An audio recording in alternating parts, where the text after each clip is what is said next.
let's jump in to the biggest news of the day, which is that Anthony Davis is going to miss about a month, it seems like, per Shams Charania. Chris Haynes is saying that it's indefinite. Shams is saying, I guess, at least a month, right? Yeah. So this is bad news. It's very bad news. I mean, first and foremost, this just sucks. It sucks for AD. Like, not to get out of my soapbox, but I just hate the way that Anthony Davis gets talked about. Like, I understand some of the ill sentiments for how he left New Orleans. I'm not a New Orleans fan. I didn't live there. I didn't keep up with every single thing that happened. I think that it could have been handled better for sure. But also, like, the last 3 years for Anthony Davis have just been a really wild ride to witness as somebody covering the league. I think last year I wrote like just the column about like being cognizant of how incredible he's playing in the moment. Like, because last year, I mean, this time last year, we're talking about Anthony Davis as like a top 40 player. Like, is he going to ever get back to playing at that level? And I think it tends to be like so much gets brought in with him, quote unquote, settling. And I think there is a degree of that's factored in with his game. But overall, it's like the dude has had crazy nagging foot, back, knee injuries pretty much since he got to New Orleans. And it was awesome to see him have this run to begin the year. I'm just really hopeful that he's able to rehab and get healthy and get back to that, because frankly, what makes me think more so like I was talking about earlier, I just want to appreciate the game because he might never play like that again. Like, I don't mean to just come out and be like negative, but it just, I think again, like, injuries suck. We don't have as much as science and rehabilitation and ability to just rehab a body have really improved. We still don't really have that much control over that stuff. So again, I just think I hope for him that he's going to be okay, and can get better from this and get back to his highest level of play. For the Lakers, I mean, that just it begs the question automatically. Like, okay, either are you making a trade now to salvage what you can and keep this thing afloat until he gets back and you bank on AD being that guy, or do you just hit some kind of button right now? Because they very much cannot just stay the way they are, in my opinion. Even with AD playing at this level, they've had some issues playing against some of the top teams in the league. Even though they've been better, like, I think they're 9-6 over their last 15. But again, like, you can poke some holes in that resume. And it's just like, I don't know, man. Like, I don't know what you're supposed to do with this. Where are you leaning on it? So before I get there, I want to talk a little bit about just Anthony Davis in general and what he's brought to the Lakers. So, first and foremost, this injury sucks. And it was a bizarre injury. Like, I'm sure you've watched how it happened, right, Mark? Yeah. I still can't quite figure that out. Like, he didn't land on you. Like, so for people who didn't see it, he drives and like tries to turn the corner on Jokic and goes for like a shot like underneath the basket. And I don't know if he like flexed on the right foot incorrectly. He didn't land poorly on Jokic's foot. He actually landed on his left foot. So like it had to have happened almost whenever he went up for the shot and like kind of drove off of the right foot. It was a very weird injury. Didn't you get that impression? Oh, definitely. Yeah, it felt very awkward in watching it. Yeah, like I don't really know what I was surprised, I guess, by the how bad the injury seems to be. So you look at that aspect of it, and that sucks because it's just like a random injury. The Lakers without Anthony Davis this year have been very bad. First and foremost, Anthony Davis has been one of the 10 best players in the NBA this year. I think you can make a case he's been one of the 6 or 7 best. He's averaging 27 points per game, 12 rebounds, 2.6 assists, 2.1 blocks, 1.3 steals, shooting 59% from the field and 82% from the line on 8 attempts per game from the line. Anthony Davis has been absolutely incredible. He's been carrying the Lakers this year. Like, all due respect to LeBron, AD has been the guy, and he has been the guy that LeBron envisioned when they acquired Anthony Davis, as someone that he could lean on and could move into being the Lakers' best player.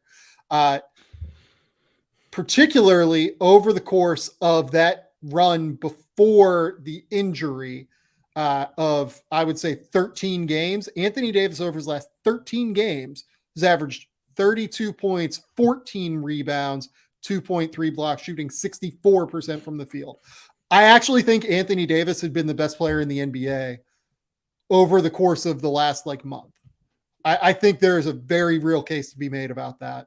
And I think that if you look at the numbers, I really, really think that you would be hard pressed to find someone who's been better, and you would be hard pressed to find someone who's been more important to his team making a run like this than Anthony Davis has been, given his efforts on both ends of the court. All due respect to Giannis, all due respect to Kevin Durant, who we're going to talk about later, who's also playing at an MVP level. Mm-hmm. Anthony Davis has been great.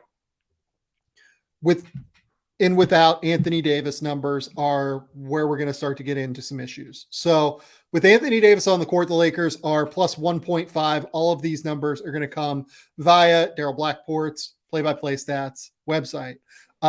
With Anthony Davis off the court, do you know what the Lakers are this year, Mark? Negative 1 million. It's not good. I know it's really bad. Yeah. Negative 6 per 100 possessions. And this is not a situation where tying LeBron to Anthony Davis and all those minutes without Anthony Davis or minutes where LeBron is also on the court or off the court, right? With LeBron on the court with AD, the Lakers are plus 2.2 per 100 possessions. With LeBron on the court and Anthony Davis off the court, they're still minus 4.6, a little bit better than minus 6, but still really, really bad. With Anthony Davis off the court, they shoot worse from three, which is a significant problem given the lack of spacing on this team already. And I think a big part of that is that Anthony Davis is just drawing so much attention to himself. Mm-hmm. They assist 8%. They get 8% more of their threes assisted when Anthony Davis is on the court. And I think that, while we talk about Anthony Davis maybe not being the best passer in the world, again, he just draws so much attention that if he can make just that singular kick out and then you can reverse it up, it really, really helps the flow of the offense. The other big number here, they take 39% of their shots at the basket when Anthony Davis is on the court. They only take 32% of their shots at the basket when he's off the court. So they're just taking much more difficult shots with Anthony Davis off the court. Their offense is really slowed down and stagnated, I think. And this is before we talk about defense, where Anthony Davis has been phenomenal again this year. So this is a real problem. I say all of this to say the incredibly obvious statement, this is a real problem for the Lakers. And I think it's just worth contextualizing how good Anthony Davis has been this year and how much of a problem it is for LA. Mm-hmm. No, definitely. 100%. I mean, this is, like you mentioned, I think this is easily his best offensive stretch since the bubble. And I would almost argue it's been better in some stretches. The jumper hasn't been there nearly the same, but he's also just decided to mostly stop taking threes for the best. He's taking a lot less of the pull-up twos because he's got a career high on what he's doing inside the arc and just attacking around the rim. He's been so much better at getting deeper steals, and they've done a better job finding him deeper as well, which has been instrumental. He's shooting above 60% on twos. It's just been really good basketball from him. But then you mentioned the defense. I haven't done a full ballot in my head, but he would be top 2 or 3 for defensive player of the year, if not defensive player of the year outright. He's been incredible on that end this season. And that's holding up what has been a pretty subpar defensive roster. LeBron has not been good defensively this year, point blank. I think it's upticked a little bit recently, but for most of the start of the year, it's been pretty poor. And overall, this team is undersized. They don't really have anybody I would classify as a guy who's really a stopper for you on the perimeter. Lonnie Walker can do some fine things on the ball. Troy Brown's a little bit slow-footed. He's more of an off-ball player. It's just, for the most part, this has been scheme entirely built around Anthony Davis being able to protect the rim and be incredibly active. His reaction time has been unreal. His ability to just disrupt things has been tremendous. And they're still only 13th in defensive rating right now. That, and that's not, again, that's less detriment to AD, more just that's where you're at with the Lakers. And that leads into talking about, okay, well, what do you do with this? Like, I don't know what you're supposed to do with this. Like, obviously they have more on the injury prognosis than we do, but if he's really out for a month, like, that is catastrophic to them actually making the playoffs. So, I mean, this is just their upcoming schedule right now. They play Washington tonight. They play Phoenix tomorrow, Sacramento, Charlotte. So, I mean, that's 2 wins, maybe. If Washington is so hit or miss, you never know. Then they play Dallas, Orlando, Miami. Like, I mean, like we talked about, like, there's not really just guaranteed wins in how we're looking at things. Like, Orlando's now won 6 straight because they've kind of figured some things out. They're healthy again. Powell was unreal tonight. Like, I don't know. This record could look really rough really quick because, and this is, again, it's difficult because the expectations for somebody in their 19th, 20th year are hard to have. But, like, LeBron has straight up not been a top 5 player this year for the first time in my lifetime that I can think of. Like, he's been incredibly jump shot reliant. I don't know if that's just based on decision making or inability to get downhill. I'm waiting to reserve judgment on that until we see that he just can't do it, instead of it's just him not doing it because it's early in the year. But a large part of why they've played better recently and their offense has been better is because he shot way better from 3. And I don't really think LeBron is a 40% 3-point shooter for from here on out. And that's when you factor in how little he's getting to the rim compared to what he has been, what his actual numbers are at the rim compared to what they have been. It's just not the same. Like, he's still very, very freaking good, but it's just, again, like, it's a weird thing to talk about because you're talking about, like, it sounds so arbitrary, but it's just, I don't know, man. This Lakers team is one that I've really struggled with this year. So LeBron, over his last 3,000 3-pointers, has been a 36% 3-point shooter. He's currently at 31.4% this season.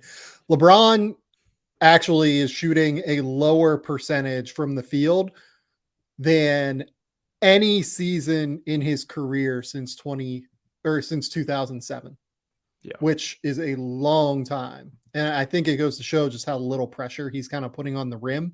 His overall true shooting percentage, typically he is right in that 60 range. Again, basically since 2010, he's been a 60.7 true shooting percentage guy. Right now it's at 55.8. That's actually below league average, which is just staggering for LeBron James. Like, this is a real thing where, yeah, LeBron is averaging 26, 8, and 7 or something. Yeah. 27, 9, and 6 so far this year. But there have been real signs of drop off from LeBron, and that's a problem for this Lakers team now without Anthony Davis. Now the question is, what do they do? Lakers fans are not going to be happy with this answer. I think you wait. I think you got to wait 2 weeks. I think you have to wait until January 5th and see where this thing is going. If they go out and lose, if they lose 9 of their next 10 games or, 7 of their next 8 games or something, there's almost no move you can make that matters, right? Just period. It's almost not worth it to make a move at that stage. So I think you have to wait 2 weeks here and see if they're going to continue to fight, because the one thing that I will say about this Lakers team, they have fought their ass off. Every night this team battles, they scratch, they claw, they try to figure out a way to make it work. Guys like Austin Reeves, guys like LeBron, frankly, other than, some of the defensive lapses that you see from time to time that you have to deal with because he's almost 40 years old. Guys like, Lonnie Walker, these guys are scratching and clawing. They're scratching and they're fighting and they're trying to win every single night. And every Lakers game is exciting in some way or another, right? It feels like a 20-point lead is never too good for the Lakers. It feels like a 20-point deficit is never like far enough out for the Lakers to be out of it right now, because they'll just turn it on. And when they ramp up the defensive pressure and they start getting their offense flowing to a heavy extent, things really seem to work. So this is a fucking boring answer, but like, I think they have to wait 2 weeks. If they go 500 in these next 2 weeks, then I think you make a move, and I think you actually try to add.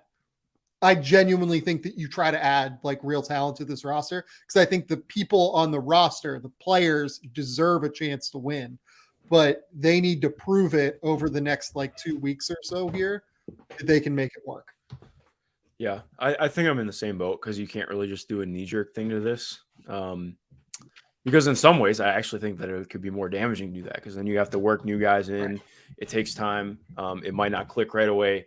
But also, I think it's just so much at the point, like, they just need better rotation players to make it make sense in the starting lineup. Like, yes. they're starting, like, 2 guys who just – like, I think Lonnie has actually been good as a starter this year. He fits what they do. He has been legit as a movement shooter. And he's so good for them in transition, which has been massive. But again, like, it's like, okay, you're starting Pat Bev at this stage. I can't get there. He's been better lately. Dennis Schroeder Schroeder is not it at this point in like his stage of his career. But you look at what this Lakers team has done recently. They beat the Nuggets at home in that game where Anthony Davis got hurt. They go to overtime with the Celtics. They beat the Pistons. They go to overtime on the road with the 76ers.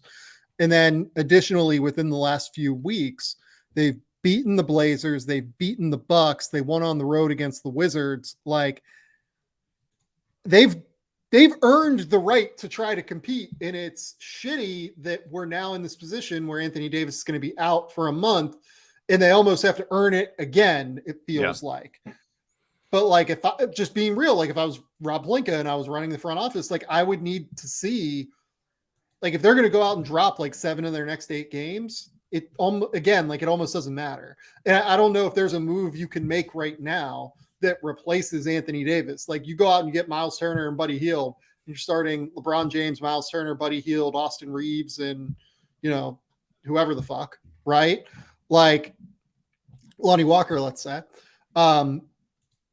It almost, you're still not competing on a nightly basis, I think, in the West, with how good the West is this year, especially with this road trip coming up. So, like, it's hard. It's a really, really hard situation the Lakers are in now. I think they have to be patient, but if at the end of these 2 weeks, you go out and you canvass the league, you find deals that are available within these 2 weeks here, and if this team is still hovering around 500 at that point, that's when I think you go and do it. Yeah. And I'm in favor of it. Like, if this team is around 500 in 2 or 3 weeks, I actually think they should go do something. Like, this team will have earned the right to show what they can do in the playoffs at that point. Yeah. No, I think that's fair. I definitely want to see how it plays out, because it's like we just talked about. I think if this is a couple years ago, then no, we're not having this conversation. Even last year, probably not. But I think this year, have to. Yeah, I think this is a good Lakers team. Like, I will just say it. Like, when Anthony Davis is at this level, they're a good team. I don't think any team, if they would go out and make a move to get like competent rotation players, like if they could go out and get Eric Gordon and a big or something like that, I don't think anyone would want to play them in the playoffs. Like, am I crazy for that? No, I don't think that you're crazy. I think I could not get to good right now. I think that they're fine. But I think, it's like we had the entire preamble about AD because of the limitations of the roster right now. Like, they're doing a decent enough job to get the most out of it. But again, I think it's just, they needed to almost go to overtime to play the Pistons. And part of that is like Bojan Bogdanovic was unconscious in that game. But again, like, I think if this is a good team, they're finding ways to blow teams out. I really haven't felt that from them this year. I think that, again, like, there's the foundation of better stuff, but yeah, ultimately TBD. So